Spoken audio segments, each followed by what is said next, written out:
Hello my dear students and welcome back. आज की class में हम कंटिन्यू करेंगे अपना subject financial management and risk management के अंदर हम ऑलरेडी यूनिट नंबर 1 पढ़ रहे थे। आज हम पढ़ेंगे different types of financial decisions के बारे में। तो हम देखेंगे कौन कौन सा फाइनेंशियल डिसीजंस लेना पड़ता है in the topic of financial management. जब फाइनेंशियल मैनेजमेंट हम लोग कर रहे हैं, ऑलरेडी पिछले क्लासेस में पढ़े हैं what is financial management, right.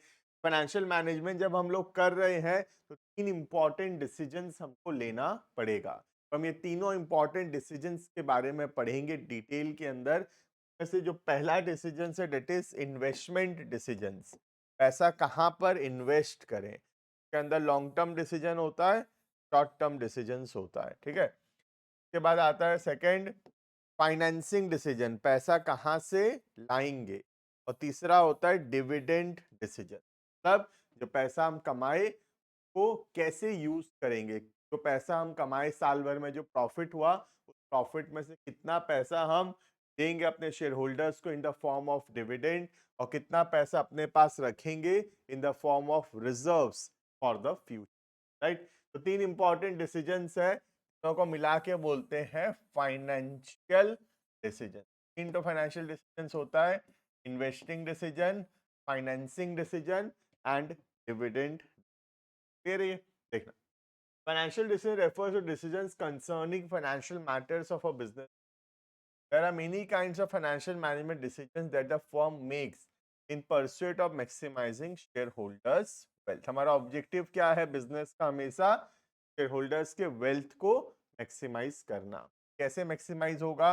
हम कौन से एसेट्स खरीद रहे हैं, pattern of capitalisation, distribution of firms income, इन सब पे डिपेंडेंट है शेयर होल्डर्स वेल्थ, ठीक है।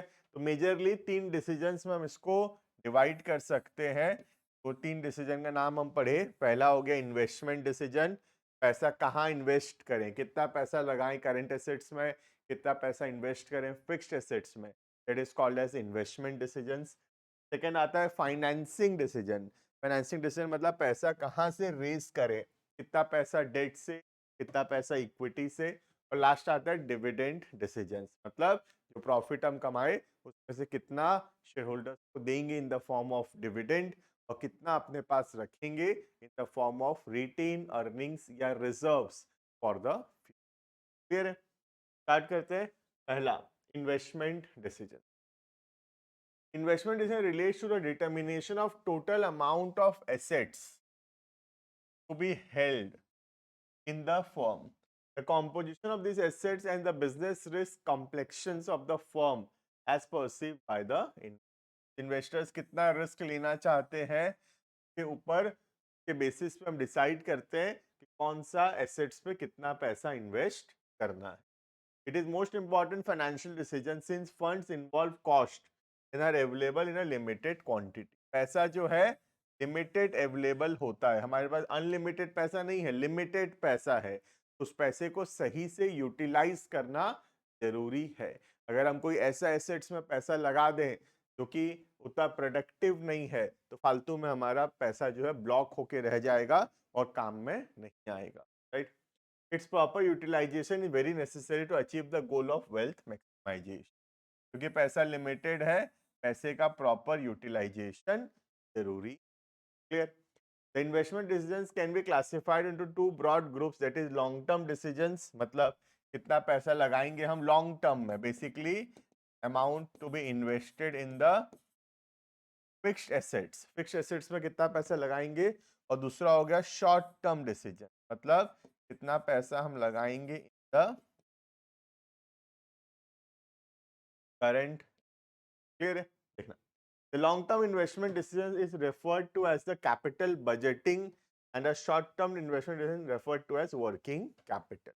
जो लॉन्ग टर्म डिसीजंस है, आगे चल के यूनिट 2 यूनिट 3 में बहुत डिटेल में भी पढ़ेंगे, तो क्या बोलते हैं? Capital budgeting. क्लियर है? और जो शॉर्ट टर्म डिसीजंस होता है, शॉर्ट टर्म को बोलते हैं working capital management.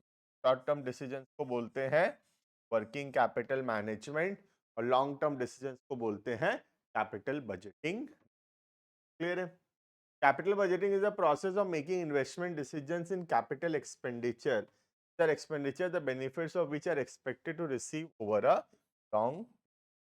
Capital budgeting है decision related to capital expenditure. Capital expenditure मतलब fixed assets खरीदने का decision.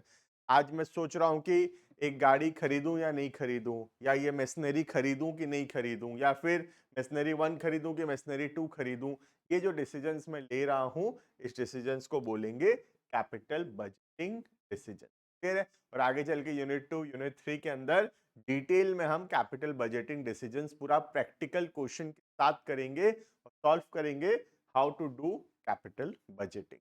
क्लियर है? ये next, short term investment decision on the other hand relates to the allocation of funds in among cash equivalents, receivables मतलब debtors and inventory. So basically investment in the current asset. Short term का मतलब investment in the current asset. और जो long term है that is investment in the fixed asset. Such a decision influenced by a trade-off between liquidity and profitability. तो हम current assets पे invest करने का डिसीजन जब लेते हैं, क्या चीज दिमाग पे रखते हैं? पहला हो गया लिक्विडिटी. लिक्विडिटी मतलब कन्वर्टेबिलिटी इनटू कैश. कोई भी एसेट है उसको हम बेच के कितना जल्दी पैसा में कन्वर्ट कर पाएंगे, that is liquidity. Current assets liquid होना चाहिए, राइट? और प्रॉफिटेबिलिटी मतलब बिजनेस में कितना प्रॉफिट देगा, right? A sound short-term investment decisions in working capital management policy is one which ensures higher profitability. Decision वो सही होगा जिसमें प्रॉफिटेबिलिटी हाई हो, लिक्विडिटी हो और ओवरऑल ऑर्गेनाइजेशन के लिए बेनिफिशियल. क्लियर है? तो मैं बोल सकता हूं जो भी हम इन्वेस्टमेंट्स कर रहे हैं, इन्वेस्टमेंट डिसीजंस को हम दो कैटेगरी में डिवाइड कर रहे हैं. एक हो गया लॉन्ग टर्म इन्वेस्टमेंट डिसीजंस और दूसरा हो गया शॉर्ट टर्म इन्वेस्टमेंट डिसीजन. तो जो long term investment that is investment in fixed assets और जो शॉर्ट टर्म है that is investment in current. Clear है? आगे चल के करंट फिक्स्ड एसेट्स का भी और करंट एसेट्स का भी ये इन डिटेल हम पढ़ेंगे unit number 3 and unit number 4. Clear है? ये हो गया पहला इन्वेस्टमेंट डिसीजन. नेक्स्ट आता है फाइनेंसिंग डिसीजन. फाइनेंसिंग डिसीजन का मतलब है पैसा कहां से आएगा.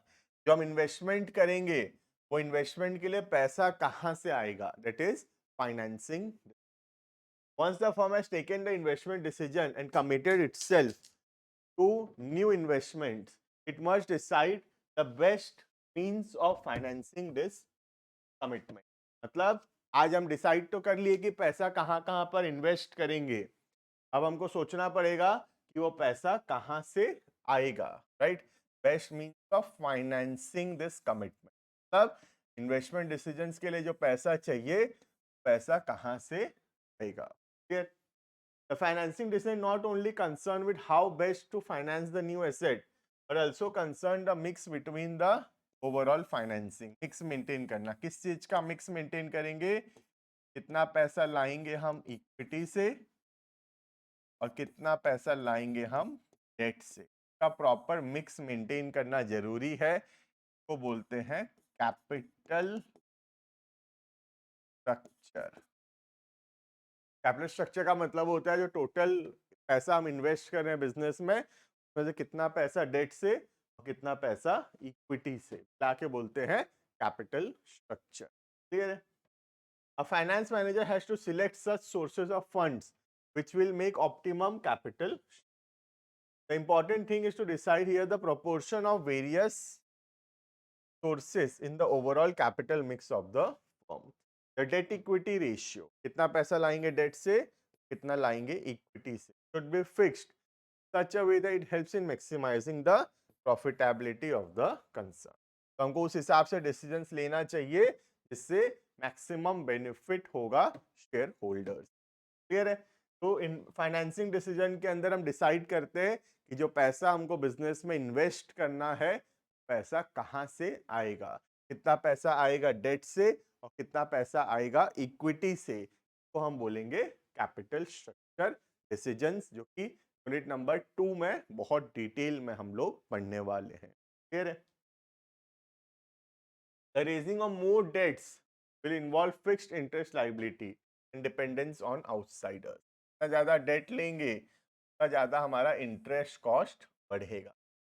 इट में help increasing the return on equity but we enhance the risk. जितना ज्यादा हम डेट लेंगे उतना ज्यादा इक्विटी वालों को फायदा होता है. ठीक है, क्योंकि डेट जो होता है, डेट चीपर होता है, डेट सस्ता होता है, इसलिए उससे इक्विटी वालों का फायदा होता है. लेकिन बिजनेस का रिस्क बढ़ता है. जितना ज्यादा इक्विटी लेंगे उतना ज्यादा रिस्क बढ़ेगा, क्योंकि जितना ज्यादा डेट लेंगे उतना ज्यादा रिस्क बढ़ेगा. क्यों? क्योंकि अगर कभी प्रॉफिट नहीं भी हुआ तो भी जो डेट है उसके ऊपर इंटरेस्ट हमको देना ही पड़ेगा.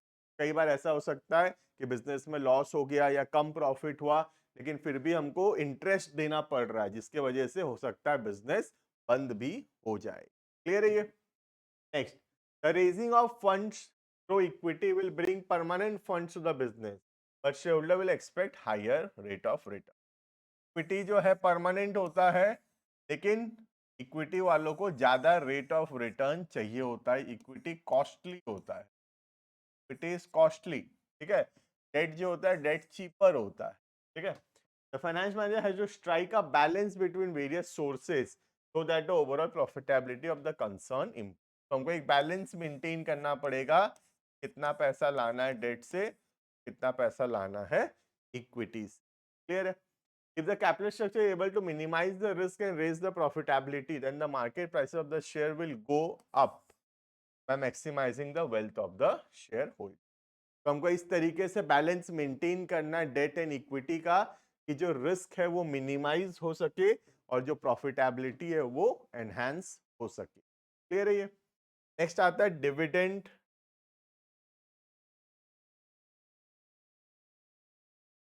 Dividend decision. The third major financial decision relates to the disbursement of profits back to investors who supplied capital to the firm.